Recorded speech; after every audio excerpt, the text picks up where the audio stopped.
नमस्कार दोस्तों, कैसे हैं आप लोग। मेरी चैनल में आप सभी का स्वागत है। मेरी चैनल रंगीन राह है, road to success, road to stardom. दोस्तों, इज्जतें शोहरतें उल्फतें दुनिया में रहती नहीं कायम। इज्जतें शोहरतें उल्फतें दुनिया में रहती नहीं कायम। दोस्तों, मुझे इतना प्यार न दो। दोस्तों, मुझे इतना प्यार न दो। इतना प्यार मैं रखूँगा कहाँ।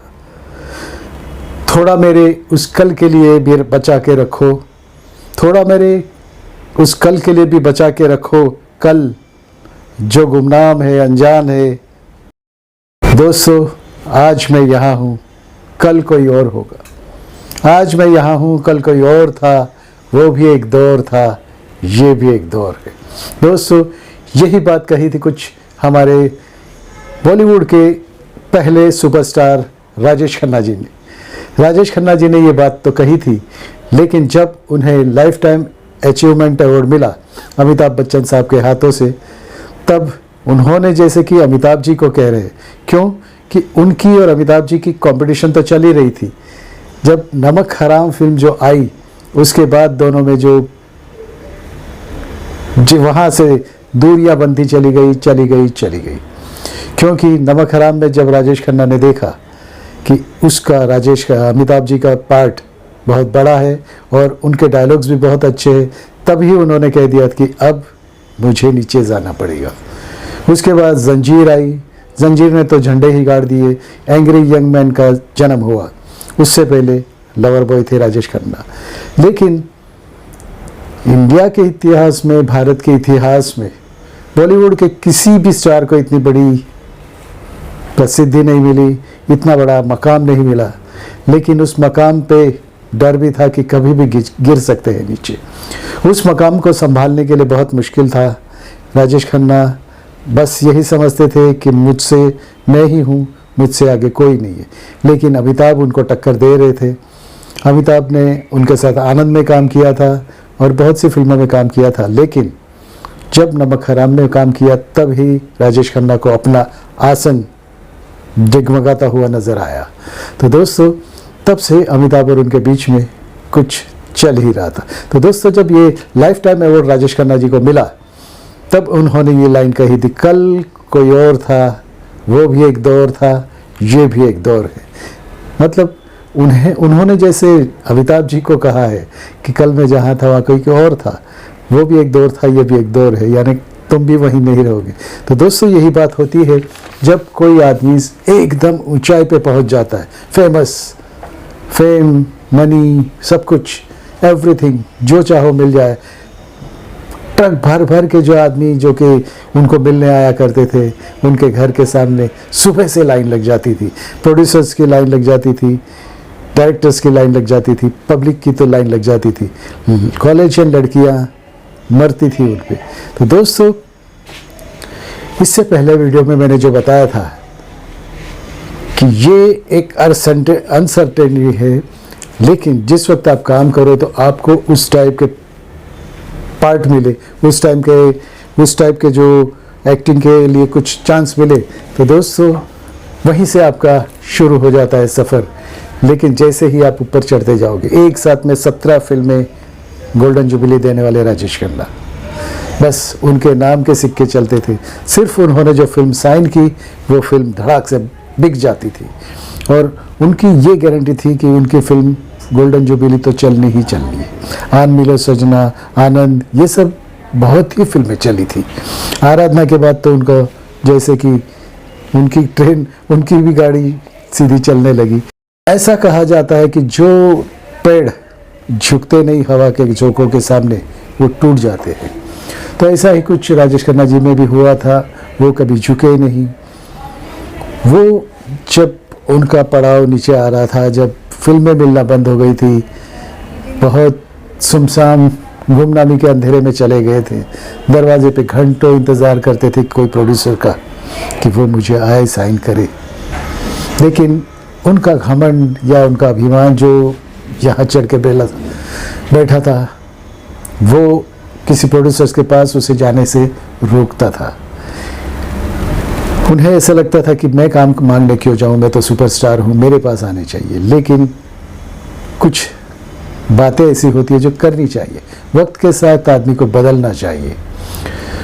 उन्हें केबीसी भी मिला था, कौन बनेगा करोड़पति, और उन्हें अमिताभ जी को जो भी पैसे मिलते थे उससे भी ज़्यादा पैसे मिलने वाले थे और वो काम करने वाले थे केबीसी के लिए। लेकिन अक्षय कुमार ने उन्हें कहा कि आप बड़ी फिल्मों के बड़े बेताज बादशाह हो, आपका नाम है, बड़े स्क्रीन के आप एक्टर हो और सुपरस्टार हो, तो ये छोटे पर्दे पे आप मत आइए। और उन्होंने वो नहीं किया, केबीसी भी नहीं किया। और मैंने तो सुना है कि उन्हें बहुत सी जो फिल्में मिली थी जो कि सुपर फिल्में थी, बहुत ही हिट रही थी, वो फिल्म उन्होंने की नहीं। इसके बाद उन्होंने लगा कि मुझे देखना तो भूल जाएगी पब्लिक। उन्हें भी मालूम था जो दिखता है वही बिकता है, मैं सामने रहूँगा तो ही पब्लिक मुझे याद करेगी। उनकी बोलने की स्टाइल, उनके बोलने की अदा, सब कुछ पब्लिक भूल जाएगी। फिर उन्होंने क्या किया, उन्होंने टीवी में भी काम किया, एक दो सीरियलें भी आई, क्योंकि उस ज़माने में मैं देखता था उन्हें, क्यों उतने बड़े फर्श तक पहुंचने के बाद, अर्श से फर्श तक जैसे कहते हैं, उतनी ऊंचाइयां छूने के बाद जो नीचे आता है और जो गुमनामी के अंधेरे में खो जाता है, उसी का नाम तो बॉलीवुड है। ये चकाचौंध जो है आज है, कल नहीं रहेगी। तो दोस्तों, अमिताभ से भी ज़्यादा मेहनताना उनको मिल रहा था केबीसी के लिए, लेकिन उन्होंने किया नहीं, क्योंकि अक्षय कुमार ने उन्हें ना बोला। वो तो एक था, यही एक बात थी, और ये अकेलापन उन्हें खाए जा रहा था, शोहरत से दूर। और इस सब का जन्मदाता वो खुद ही तो था, राजेश खन्ना, अकेला सुपरस्टार अंत तक कहलाना चाहिए, ऐसा उनका जिम्मा था।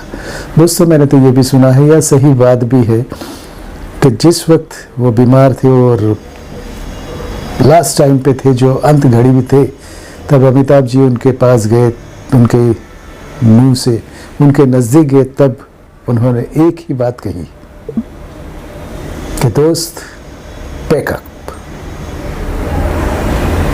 ऐसा बोल के उनकी आंखें बंद हो गई। यानी वो हर पल जीते थे एक्टिंग की दुनिया में, कला की दुनिया में, अंत में भी उन्होंने पैकअप कह दिया। ये बात अमिताभ जी ने भी कहीं कही है।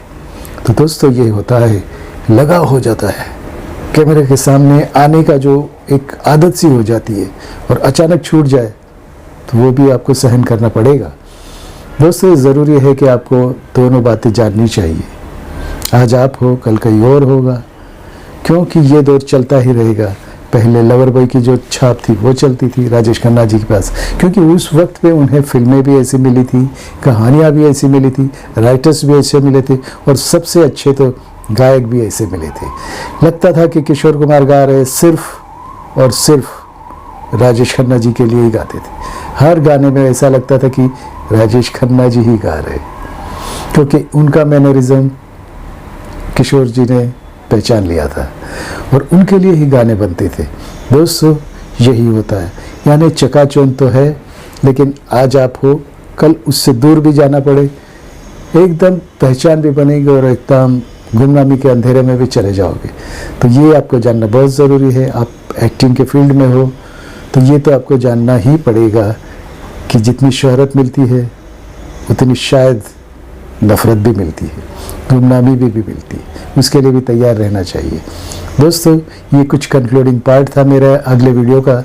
आप लोगों ने बहुत कहा कि इसका कंक्लूडिंग पार्ट भी बनाइए, तो मैंने ये कंक्लूडिंग पार्ट बनाया है। आपको कैसे लगा वो ज़रूर लिखिएगा। धन्यवाद, नमस्कार। ऑडिशंस देते रहिए, जगह तो खाली है, आप भी बन सकते हो star, superstar. Thank you very much. मिलते हैं नए वीडियो में। धन्यवाद। दोस्तों, पसंद आया होगा। अगर आप कुछ चाहो तो मुझे वीडियोस में बताइएगा, नीचे बताइएगा नरेशंस में, तो मैं वो वीडियो बनाऊंगा।